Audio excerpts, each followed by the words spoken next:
તારીખ 21/6/26 ગઈકાલના રોજ સવારે 7:30 વાગ્યાની આસપાસ સુલેખાબેન રાકેશભાઈ મથુરાએ કરીને જે બેન ફરિયાદ આપી છે, તો તેમના પતિ રાકેશ કુમાર અર્જુન પ્રસાદ કરીને જે છે એ સવારે 7:30 વાગે રૈયાધાર પાસે મજૂરોને લેવા માટે જતા હોય, મજૂરોને કામ કરવા માટે મજૂરોને લેવા ગયેલા હોય તે દરમિયાન આમ્રપાલી સિટી સેન્ટર પાસે એક વરના કાર જેનો નંબર GJ1KZ 2911ની પૂર ઝડપે ગફલતભરી રીતે ચલાવી લાવી અને આ ફરિયાદીના પતિ રાકેશ કુમારને મોટરસાયકલ લઈને જતા હોય તેમનામાં એક્સિડન્ટ કરી અને રાકેશભાઈને ગંભીર ઈજાઓ માથામાં થયેલી, હેમરેજ થયેલું, તેમજ હાથના પગે પણ ઈજાઓ થયેલી, જે બાબતની ફરિયાદ ગાંધીગ્રામ પોલીસ સ્ટેશનમાં દાખલ કરવામાં આવેલી છે.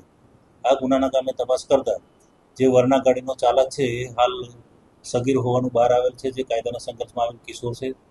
જેની સાથે પણ એક બીજો કિસમ બેઠેલો હતો, તે પણ એક કાયદાના સંઘર્ષમાં આવેલ કિશોર હોવાનું બહાર આવેલ છે.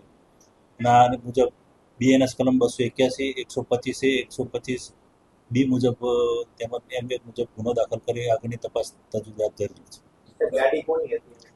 ગાડી હાલ જે ચાલક જે ગાડી ચલાવી રહ્યો હતો, જે કાયદાના સંઘર્ષમાં આવેલો કિશોર, એની સાથે પણ એક સગીર વયનો કાયદાના સંઘર્ષમાં આવેલો કિશોર જ છે, જેઓ તેમના મામાએ ગાડી આવેલું હાલ બહાર જાણવા તપાસમાં ખુલેલ છે. અને આગળની તપાસમાં જે પણ ખુલશે અને જેને પણ ગાડી આપી છે તેના વિરુદ્ધ પણ FIR મુજબ કાર્યવાહી કરવામાં આવશે. સર, ગઈકાલે એવી વાત હતી ફરિયાદ નોંધી ગુનાની ત્યાં સુધી કે જે કાર ચાલક સગીર છે તેના પિતા વિરુદ્ધ પણ મુદ્દા છે, તો પોલીસ ઉપર કઈ દબાણ નથી કે પિતા ઉપર? ના, પિતા એ તપાસમાં હાલ તપાસ ચાલી રહી છે. તપાસમાં એવું પણ થોડું ખુલવા પામેલ છે કે એના પિતાને જાણ પણ નથી, અને જો એના પિતાને જાણ હશે તો એના પિતા વિરુદ્ધ પણ કાર્યવાહી કરવામાં આવશે. સર, આ રીતના જે સગીર છે ગાડી નીકળી જાય તો એવી કોઈ આપણે દાખલ કાર્યવાહી કરવામાં આવશે કે આવનારા સમયમાં?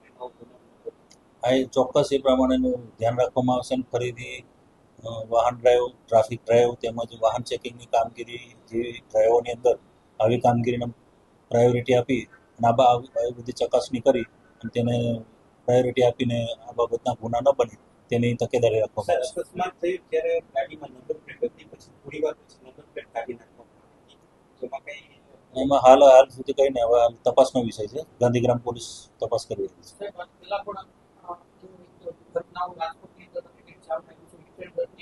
વારંવાર મહિનામાં 2 થી 3 એવી ઘટનાઓ સામે આવે છે. આમાં કોઈ દાખલારૂપ જેમ કે અવારનવાર આ પ્રકારની જે સામાન્ય માણસો છે તેમના જીવ જાય છે. રાજકોટ શહેર પોલીસ તરફથી પૂરો પ્રયત્ન રહે છે કે આવા અકસ્માતો નિવારી શકાય. આવા અકસ્માતોમાં જે બેફામ રીતે ચાલતા લોકોના છે એ લોકો વિરુદ્ધ કાર્યવાહી પણ કરવામાં આવે છે. છાસવારે ટ્રાફિક ડ્રાઈવ આપવામાં આવે છે, છાસવારે વાહન ચેકિંગ પણ કરવામાં આવે છે.